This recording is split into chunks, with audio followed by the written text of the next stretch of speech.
북한의 무기는 중동, 유럽, 아프리카 등 전 세계적인 충돌 상황에서 더욱 강력해졌습니다. 국제사회의 고립과 유엔 안전보장이사회의 무기 거래 금지에도 불구하고 북한은 무기 생산과 거래를 강화했습니다.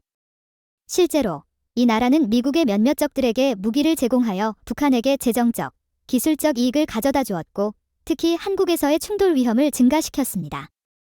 이제 한국은 핵무기뿐만 아니라 전통적인 무기의 확산에도 무기 경쟁을 하고 있습니다. 구체적으로 북한의 무기는 여러 곳에서 발견되었습니다. 확인되지 않은 정보에 따르면 북한의 포병은 2023년 9월부터 우크라이나에서의 전투를 지원하기 위해 러시아에 1000개 이상의 컨테이너를 제공했습니다.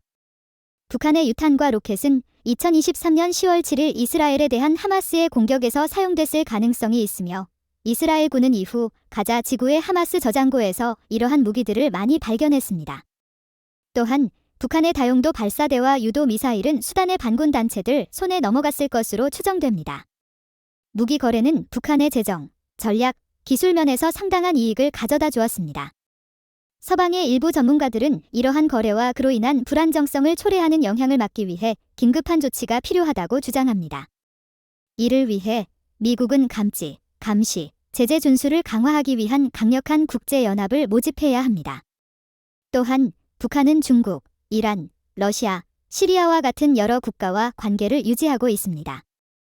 베이징과 모스크바는 서방의 압박에 불편함을 느끼면서도 북한에 대한 추가 제재를 반대해왔습니다. 북한은 러시아에 무기를 제공하고 대가로 러시아로부터 첨단 군사 기술을 받았습니다. 이제 북한은 자신들의 힘에 자신감을 가지고 미국에 지속적으로 도전하고 있습니다. 북한 외교부장 존선이는 2023년 10월 한 발언에서 이러한 입장을 표현하며 북한이 미국에 맞서는 국가들의 네트워크에 적극적으로 참여하고 있음을 시사했습니다. 또한 트럼프가 다음 임기에 다시 미국 대통령으로 재선된다면 트럼프의 성격상 전쟁의 도화선이 될 가능성이 높습니다. 미국은 북한이 러시아로부터 첨단 군사 기술을 원한다고 평가합니다. 러시아는 북한의 로켓 기술 개발을 돕고 석유를 구매하며 북한이 글로벌 거래 시스템으로 돌아올 수 있도록 조건을 만들어주고 있습니다. 북한의 무기 판매는 단지 수익을 창출하는 것뿐만 아니라 특히 러시아와 우크라이나 사이의 충돌에서 러시아와 중국 사이의 강력한 관계를 공고히 하는 새로운 대립축을 강화하며 대립과 충돌을 촉진합니다. 중국은 무기를 제외하고 러시아에 필요한 모든 것을 지원하고 있으며 북한은 러시아에 100만 발 이상의 포탄을 보내 그들의 군사력을 강화했습니다. 북한과 러시아 모두 무기 거래에 대한 합의를 부인하고 있지만 백악관에서 제공한 위성 이미지는 북한에서 러시아로의 무기 운송이 해상 및 철도를 통해 이루어지고 있음을 보여줍니다. 북한은 러시아에 지대공 미사일, 대전차 미사일, 탱크포를 보낼 수 있으며 추가적으로 다양한 미사일 발사대를 제공할 가능성이 있습니다. 북한이 미국과 대립하는 국가들과의 관계를 확대하고 있는 것은 워싱턴에서 경시되고 있습니다. 많은 의견들이 미국이 이 점점 심각해지는 문제를 해결하기 위해 새로운 전략이 필요하다고 주장합니다. 그러나 북한과의 새로운 전략을 수립하는 것은 쉽지 않은 일입니다. 미국은 호주, 캐나다, 프랑스, 독일, 일본, 뉴질랜드, 한국, 그리고 영국과 같은 친구들과 동맹국들로부터 지속적인 지원을 동원해야 하며 북한의 불법 거래를 해상 순찰을 통해 감시해야 합니다. 2024년 1월, 일본, 한국, 그리고 미국은 북한으로부터의 가상 침략에 대비해 대규모 해군 연습을 진행했습니다. 이 연습은 핵, 미사일, 수중 위협에 대응하는 데 중점을 두었습니다. 미국 해군 또한 해상 통신, 해상 차단, 공중 및 해상 전투, 그리고 인력 교환에 대한 훈련을 실시했습니다. 이는 좋은 시작이지만 북한의 글로벌 거래망 때문에 미국이 주도하는 노력이 더 많은 파트너의 참여와 더 넓은 접근 범위를 필요로 합니다. 국제연합은 민간 부문과 협력하여 북한의 무기 거래 네트워크와 경로를 식별해야 합니다. 미국과 파트너들은 북한의 핵무기 확산 위험에 대한 교육 프로그램을 제공하고 북한의 기술, 부품, 그리고 화폐 거래 네트워크를 탐지하고 걸러내는 기술을 공유했습니다. 그러나 조사 결과 저소득 국가의 90%와 중간소득 국가의 50%가 유엔의 대량 살상무기 확산 방지 결의를 완전히 또는 부분적으로만 준수하고 있는 것으로 나타났습니다.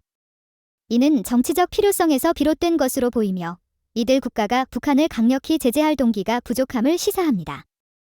영국 정부의 보고서에 따르면 북한에 대한 유엔 제재 위반과 관련해 언급된 개인 및 기관이 5% 미만입니다. 2018년 이후 제재 조치가 충분히 업데이트되지 않은 주된 이유는 중국과 러시아의 반대 때문입니다.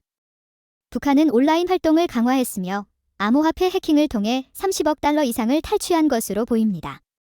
이러한 불법 활동에 대응하기 위해 미국과 동맹국들은 전 세계적인 관심을 끌어올리고 구체적인 다자 및 양자 성명을 통해 북한을 비판할 필요가 있습니다. 예를 들어 2023년 11월 G7 외교부 장관들의 공동 성명은 유엔 회원국들에게 제재 조치를 완전하고 효과적으로 이행할 것을 촉구했습니다. 유엔 안전보장이사회 결의안은 북한이 러시아에 무기를 이전하는 것에 반대하는 데 사용될 수 있습니다. 2024년에 일본과 한국이 안전보장이사회에 참여하게 되면 이러한 조치를 촉진하는 좋은 기회가 될 것입니다. 국제적인 주목은 문제에 대한 인식을 높이고 핵무기 확산 방지를 위한 전 세계적 협력을 장려하는 데 도움이 될 것입니다. 협력하지 않는 국가들은 고립의 위험에 직면할 수 있습니다. 미국은 여전히 북한과 거래하는 일부 비즈니스 파트너에 대한 2차 제재를 부과하고 집행하는 데 주저하고 있습니다. 이는 유엔이 아시아, 특히 중국을 북한이 제재를 회피하는 중심지로 지목했음에도 불구하고 발생합니다. 이는 미국이 유럽과 중동의 사건에 초점을 맞추고 있어 일부 전문가들이 미국이 북한의 핵무기 확산 활동에 대처할 능력에 의문을 제기하게 만듭니다. 미국과 동맹국의 포위, 금수, 제재 조치는 중요하지만 문제의 일부에 불과합니다. 진짜 도전은 내부에서 변화를 이끌어내는 것입니다. 외부 압력은 종종 북한이 단결을 강화하고 내부적으로 힘을 증대시키게 만듭니다. 이는 북한의 무기 문제와 위협을 해결하는 것을 복잡하게 만듭니다.